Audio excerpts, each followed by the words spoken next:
Good morning and welcome to Zen Fits here in Blackstone, Virginia, where nothing fits, yet everything fits.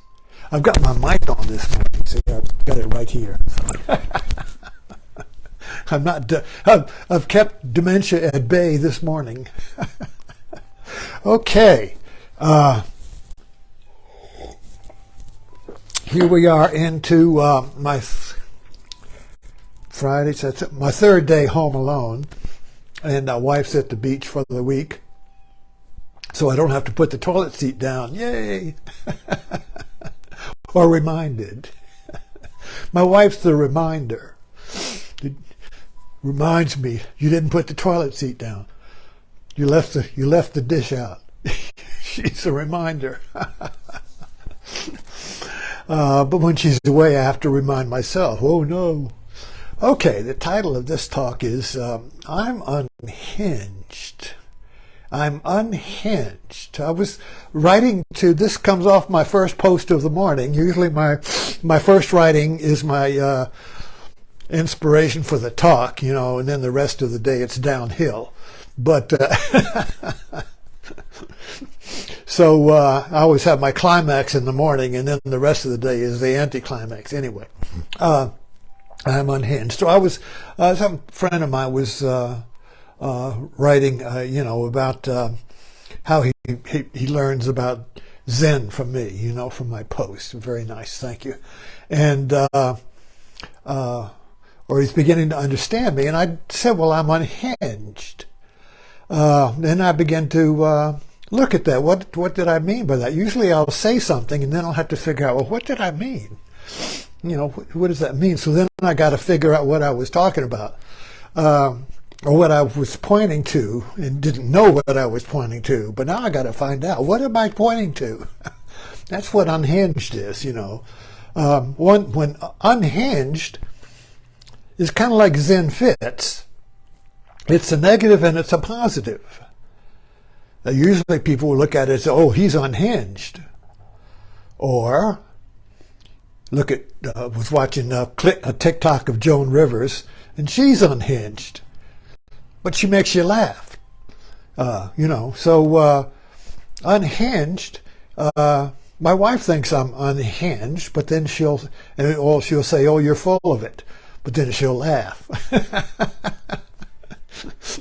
All right. So what is this? What is unhinged? Well, this is a good metaphor. The hinge connects the door to and the door is the opening, the gate, connects the door to a room, or to something solid, or to what we know as the world, or what we expect as the world.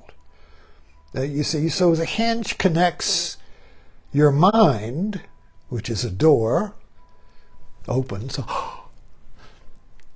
who are you? The mind is a door, and when it's hinged, it's connected to the world or the house. So it only swings one way. So it only swings open to the known. You don't open your door to a stranger or to the unknown. A lot of stories about that. You see, you only open the door, and now we're talking a metaphorical door, you only open the door to what's safe, what's known, what's in the dictionary. My wife's an English teacher, and she's an expert on the dictionary and the meaning of words and the grammatical structure and the correctness of it, and it really bothers her when people, on TV even, misuse the language, you see. It's kind of like a grammatical preacher, so the preacher is very aware of sin, so he notices when people sin and they don't conform to the Bible. So the grammatical preacher, so to speak, is one who refers you to the dictionary and the rules of grammar. You've got the rules of the Bible, or if you got the conservative originalist, the conservative refers you to the original Constitution. And if it's not in the Constitution, it's not real. So if you don't gay rights, it's not in the Constitution, can't have it. It's not real. It's not correct. It's not correct, you see. So the hinge, when hinged to the house, to the world, you see, is only going to open to what's correct.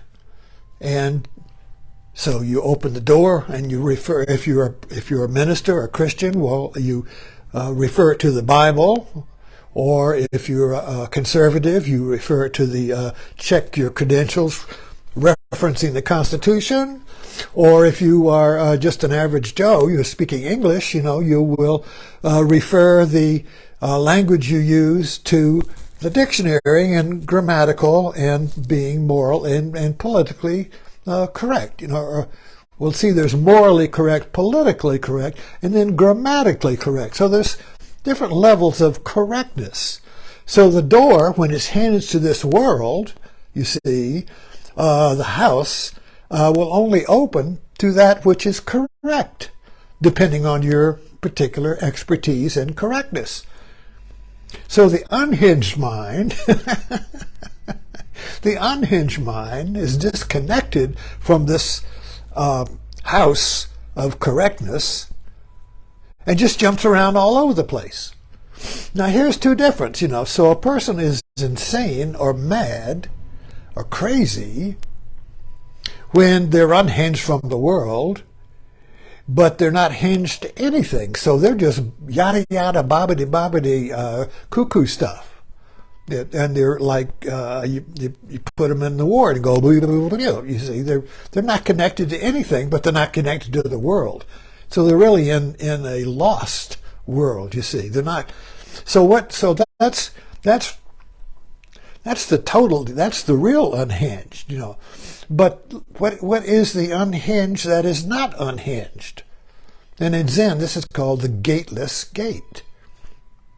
So if your mind is not hinged to the known world and the various rooms of correctness, you see, you got politically correct room, you got your morally correct room, you got the conservative politically correct room, you got your grammatically correct room, you got all these different rooms of correctness, and we all will choose which one we refer to. Well, I'm from this world. I see the world from this world. I see the world. When you open the door, the mind will automatically refer the safety of that person or object or idea standing there to the room that it lives in. You see, my wife lives, as an English teacher, lives in a grammatically correct room, right? You get the idea here? So you open the door, you're not going to let anyone in unless they pass the test determined by the room you live in, which correct room you refer to. So if the gate is unhinged, if the mind is unhinged, you see, now there's two possibilities here. If it's unhinged and has no reference, well, then it is a crazy mind and it's just in the ward going blah, blah, blah, blah, blah, you see. But what is the unhinged of Zen, using, so to speak? What is the unhinged of see, I don't even have a word to refer to it. We're getting beyond words here. The gateless gate is hinged, but it's not hinged. So this is Catch-22. Catch-22, the movie in the book by Heller, is about an island that was crazy.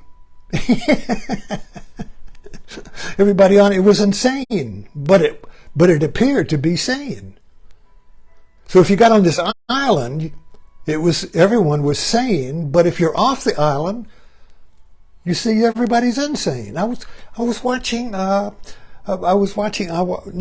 last night, and I noticed that I passed Apocalypse Now, and it said, this is the last night, so oh my God, I got to watch it again. So I started watching it, but I went to bed and paused it, so I hope it's there in the morning. I got halfway through. But anyway, Apocalypse Now is Catch-22. Is a world that is insane, but when you're in it and believe it's real, it's sane.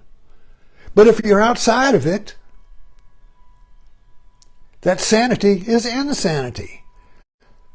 But from inside the world, if anybody is outside of it, they're insane. And you're sane. You see the problem? If you're in the world and believe the world is real, well, then anybody that is outside say, well, he's unhinged. We're hinged. We're hinged to reality. We're hinged to the truth. We're hinged to yes. You see, but on the island of the insane island, the Catch-22 island, or in the movie, the Vietnam War, it's insane. But everybody thinks it's sane inside of it, yet it's insane. So you see, our hero in Apocalypse Now is going on a boat to the headwaters, where this Colonel Kurtz has gone insane. But is he insane? See, and so our hero here, our captain, is intrigued by it. He wants to find out who this guy is. He's really interested in Kurtz. He's studying Kurtz. He's on a mission to go to the headwaters of the mind, to go to the source of the mind, to go to the headwaters of the river of time, to go beyond the pale, to go beyond reality, go beyond the world. He wants to know, is Kurtz insane or not? Who is Kurtz? Why did he do that? What is he up to? He wants to know, you see. Well, the world, the people in the world, the army would just got to kill him. He's insane. He's unhinged. He's unhinged. Doesn't make sanity. Doesn't make sense. He's left the world. Got to kill him. Got to get rid of him, you see. So this is you're getting the idea here. I'm jumping around. That's why I'm unhinged. So the unhinged mind doesn't know where it's going to go next. I'm free. I can jump anywhere. I'm a free frog. I can jump on any little lily pad and connect it to the pond. See, that's why if you look at the metaphor of the frog, I love frogs. So the frog goes jumping around, but it can only jump on, for the hinged mind, for the world frog, he can only jump on the lily pads that are known, that are already recorded and put in the book, that are correct. Either morally correct lily pad, politically correct lily pad, grammatically correct lily pad, conventional lily pads, whatever you want to call it. It's only going to jump on the lily pads of our pond. So our pond, our world, take American world, we only have correct lily pads you can jump on. So you don't jump on a Mongolian lily pad. Now, if you were Mongolian, you would have lily pads, Mongolian lily pads. So every pond, you see, has its own correct lily pads.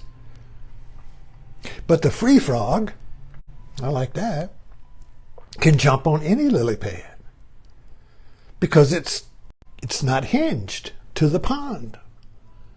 It's not hinged to its culture in the sense that it will only jump on the correct pads. So the unhinged frog, the unhinged find, will connect odd lily pads. So what am I doing here? I'm connecting Apocalypse Now. That's a lily pad, you see. And then I'm connecting Prajnaparamita Zen. And then I'm connecting the door, the gate, the gateless gate, and the hinged gate, and the house full of correct rooms, you see. So I'm connecting these different odd lily pads, these conceits, so to speak.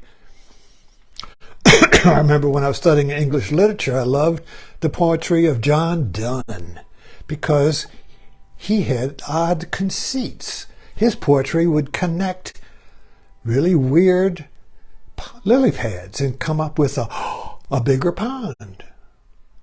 A bigger pond. So the frog that connects odd and strange and weird and unhinged lily pads will invite you to jump to a bigger pond, a bigger understanding. Take Jaws, right? So the movie is about a big fish. But is it really about a big fish? Well, if you stay in the pond of the movie, it's just about a big fish. And these guys go out and kill the fish, you see. But that's just within one pond viewpoint. And the whole movie is about, and the guy, one of my favorite gifts is sitting up and he sees Jaws and he sits up and says, we're going to need a bigger boat. We're going to need a bigger understanding. We're going to have to jump out of this pond and jump on and connect some more lily pads that are outside the pond, you see. So the unhinged mind will connect you with lily pads that are outside of your pond. And if you jump on them and start jumping on these lily pads, there will be a aha connection and you suddenly understand a bigger pond. So the liberated frog, by jumping from the known lily pads to the unknown lily pads, creates bigger ponds of understanding. Bigger ponds of understanding. And once you get a bigger pond of understanding, there are going to be lily pads outside or beyond the pale or boundary of that frog, that pond. And so the unhinged mind frog will jump to those too. And if you follow them, it'll be a bigger pond. So you keep getting bigger and bigger and bigger ponds, you see, by jumping onto lily pads that are beyond the pond, the accepted pond, beyond correctness, beyond the rooms of connectus. And suddenly your pond, your house is getting bigger and bigger and bigger. And finally, you reach the last lily pad. And you have jumped into the ocean. And you've jumped into the ocean. Now, wherever you jump, you see, is the world, is the ocean. You can't jump out of it. There is nothing beyond. Well, I'm getting too far there. We'll stop. We'll just stay back with the pond. So anyway, so the unhinged is the hinged. Right there, you see, it's catch-22. Unhinged is bad. Unhinged is good. It's ambiguous. Zen fit. Nothing fits. Everything fits. Nothing fits. I'm jumping around in this pond on these lily pads of the known and nothing really fits, you know. And finally somebody jumps outside of the pond onto an unknown. He jumps on the leap of faith. If he sees the lily pad and jumps to it, it's part of the pond. But the liberated, the unhinged frog is going to jump out of the pond and there's nothing there. He leaps on faith. But when he lands on a lily pad, you see. The leap of faith creates the lily pad he's going to jump on. And now that lily pad that's outside of the old pond expands the boundary of the pond and the understanding. So it's only by the leap of faith that doesn't depend on any lily pads. That's the Prajnaparamita. You leap without any dependence or security net. You leap without knowing upon what you're going to leap or land, you see. So it's the leap of faith. You just leap out and you trust in the leap. You trust in the leap of faith, not in the belief in what you're going to land on. So if you believe in God, well then you say, well, if I leap, I'm going to land on God. That's not the leap of faith. It's the leap of belief. And you're still in the pond. You're still on the same old lily pads. Only God's one of the lily pads. So the frogs are jumping on God, but it's in the same old pond. They haven't jumped out of the pond yet. It's only by faith alone, if faith in faith, that you can leap out of the known pond and expand your understanding and create a bigger pond. And that keeps working. Once you discover how to do that, you keep on jumping. You keep on leaping by faith. Bigger ponds, bigger ponds, bigger ponds, bigger ponds. Some follow you, and some say he's unhinged. Thanks for dropping in.